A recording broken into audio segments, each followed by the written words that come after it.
Welcome all to Selective Preparation Power Thinking Skills Test 5. In this video, we are going to go through some selected questions from this test paper. Hopefully they will dispel some of your queries or concerns from this paper. Let's start. First question is a dialogue reasoning question. So Anna says, I've asked you to not do that in the past. And Mick replies, and I keep forgetting. How funny is that?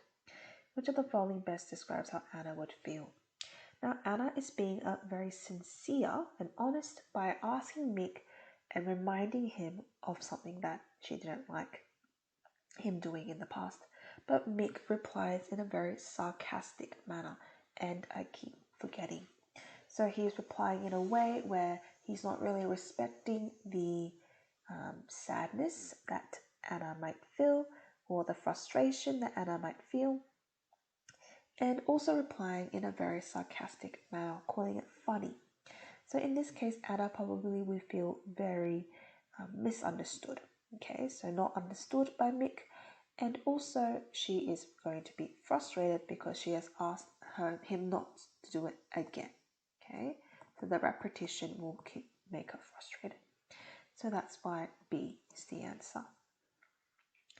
The solutions here will describe again why A, C, and D are not the answers and why B is the answer. So give that a read if you are still confused.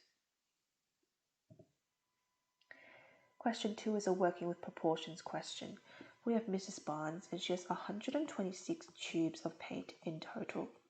The best way to work with proportions is to use a diagram. We have 5 times as many blue tubes as yellow tubes. So if all of these squares are equal, then we have 5 times as many squares for blue and yellow. She then removes some blue paint tubes and provides it to another art teacher, and there's an equal amount after that. So before we get to that stage, let's see how many tubes are in each of these boxes. If we count the boxes up, there are 6 of them. 6 boxes will give you a total of 126 tubes. So one box would be divided by 2, 21 tubes. So that means each of these boxes have 21 tubes of paint within them. Now we know that after we remove some blue tubes, there's going to be an equal amount of blue to yellow. We're not adding any yellow, so the yellow is going to stay as 21. So we just want one lot of these 21 containing boxes, which means that 4 of them are going to have to go to another art teacher. So how many are removed? We'll look at the green bit. It's 21 times 4, which is 84, or option A. Number 3, identify a flaw in the argument. The argument states, if you earn a lot of money, then you should give all your money to other people. Don't be selfish. Other people could use that money, especially people who don't make that much money. Which of the following statements reveal a flaw in the statement above? So it's concerning the fact that we have to give all of our money to other people. Okay, so the answer here is B. Many people may be lazy and not work if you give them money. So other people could use that money, links to the other people bit, and especially people who don't make that much money, that might come from laziness rather than any other circumstances. Please have a read of the solutions as to why A, C, and D are not correct. Number 4 says, to be a good storyteller, one must use extensive hand gestures and maintain enough eye contact with the audience. Now remember here it says to become a good storyteller, which suggests that without these things, you will not be a good storyteller, i.e. you will be a bad storyteller.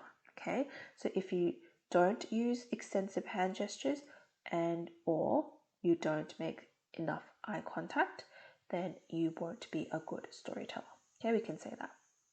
Now Jason says, I am a terrific storyteller since I always make sure to use hand gestures when speaking and I make eye contact just enough to engage the audience. Now, even though he has those 2 conditions down, that doesn't mean that it's only those 2 conditions and then they will make a good storyteller, okay? And it also doesn't say anything about a terrific storyteller. So Jason is out. Now Leah says, Jason is a terrible storyteller because although he makes use of hand gestures, he uses too much eye contact which is distracted and has creeped out the audience in the past. Now this too much eye contact directly links with the fact that one of the key characteristics of a good storyteller is maintaining just enough eye contact. So because of that contrast, we can say that Jason is definitely not a good storyteller. In fact, he is a bad storyteller. So that's why Leah is correct, and the answer is A. So again, have a read through the solutions by pausing the video now. Right, so this next question, we know that there is a 25% off sale here, and with the discount, Hazel bought the outdoor chair for $250 less than the original price. This phrase just means that $280 was the discount, right? $280 was the discount, which was 25% of the original price. Our final goal is to find the total paid in for both the two items. If there is a 25% discount, that is the same as saying 75% paid, right? Because the 25% is minus off. So in each of these two examples, we can just find 75%, and that would be the amount paid. Okay? How do I get from 25 to 75? You times by 3. 1/4 to 3/4 times by 3 for both. 280 times by 3. 0 3s are 0. 8 3s are 24. Carry the 2. 3 2s are 6 plus 2 is 8. 840. Do the exact same thing with the treehouse. 139 is the same as 25%. So 75% we want to times by 3. 139 times by 3. 9 3s are 27. Carry the 2. 3 3s are 9 plus 2 is 11. 3 1s are 3 plus 1 is 4. 417 is the price we paid. So we're going to add the 2 up. 840 plus 417, 7512. 1257 or option D.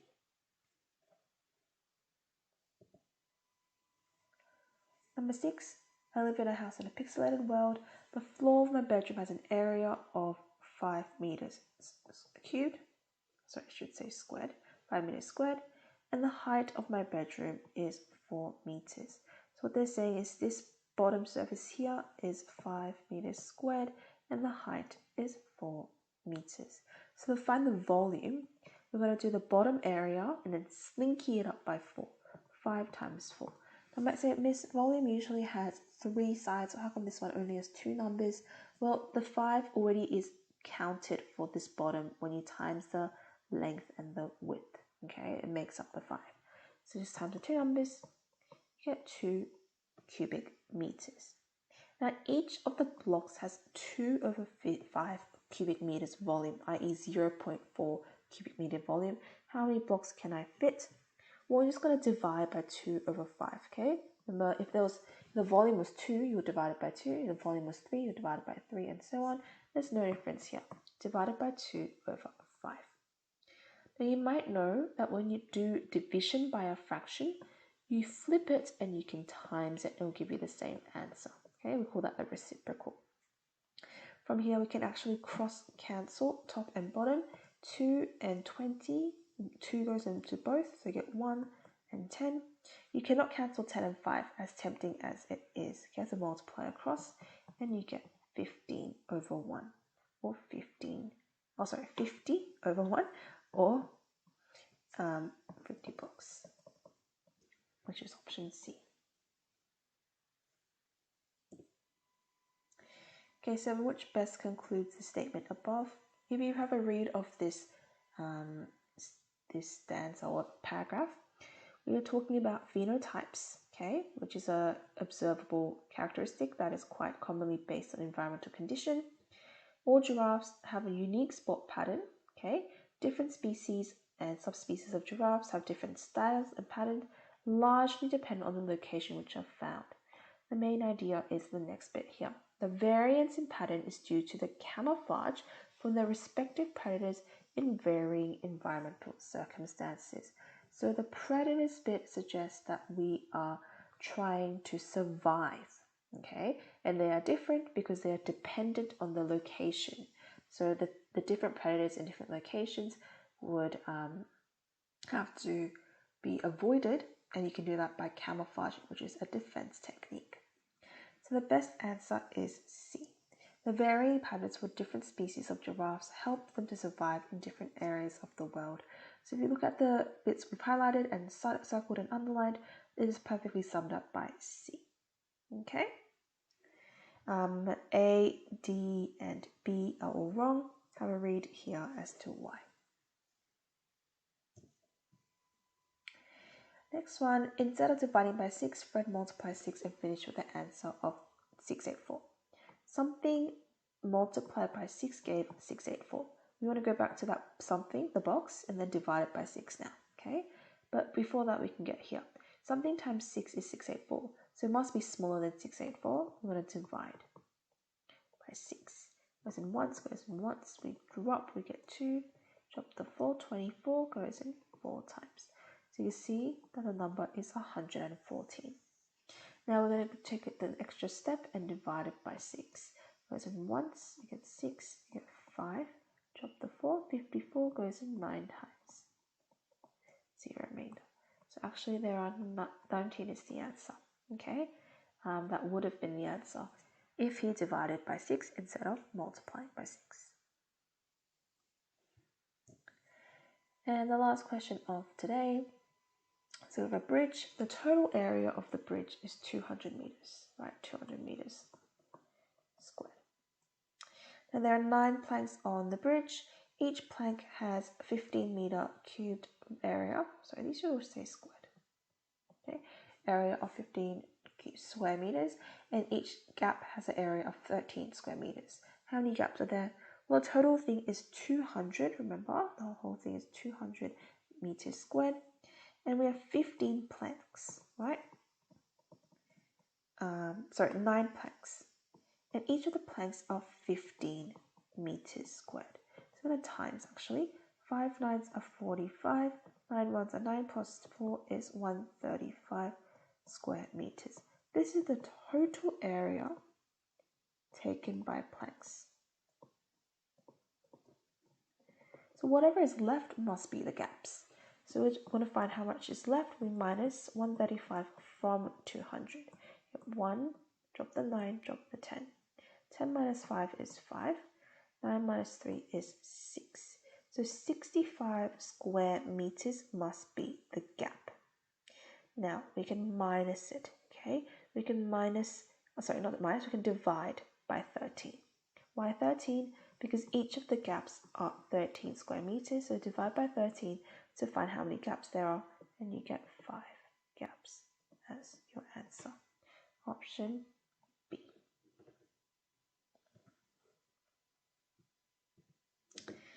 Okay, some key points from this test. Let's flip back and just have a look. Okay, so for discount questions, okay, try and work in proportions, by fractions or percentages, okay, instead of finding the discount and minusing, okay, try and find what is left over in proportion first. This is faster, okay? So like I said, instead of doing 100 minus 25, you can just do 75% straight away. Okay, so that is it for today. I hope you guys enjoyed that video, and I will see you next week. Take care.